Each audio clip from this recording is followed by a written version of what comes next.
নবীর উপর আঘাত করা হয়েছে ভারতের মহারাষ্ট্রে, আপনারা এখনো রাষ্ট্রীয়ভাবে কোনো নিন্দা প্রকাশ করেননি।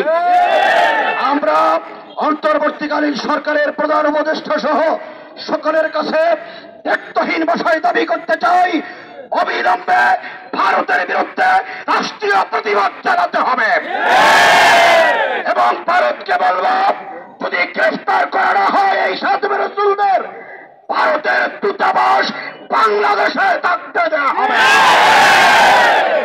আমরা ভারতের সংখ্যালঘু মুসলমানদের নির্যাতন অনেকদিন সহ্য করেছি।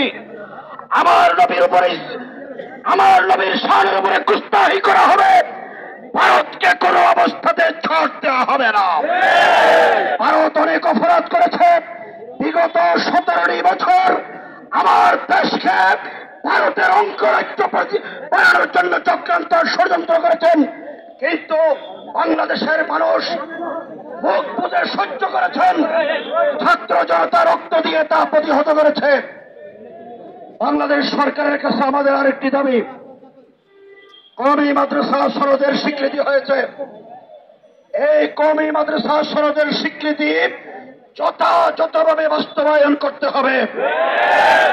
প্রশাসনিক সকল সেক্টরে কওমি মাদ্রাসার যোগ্য ছাত্রদেরকে অংশগ্রহণ করার সুযোগ দিতে হবে।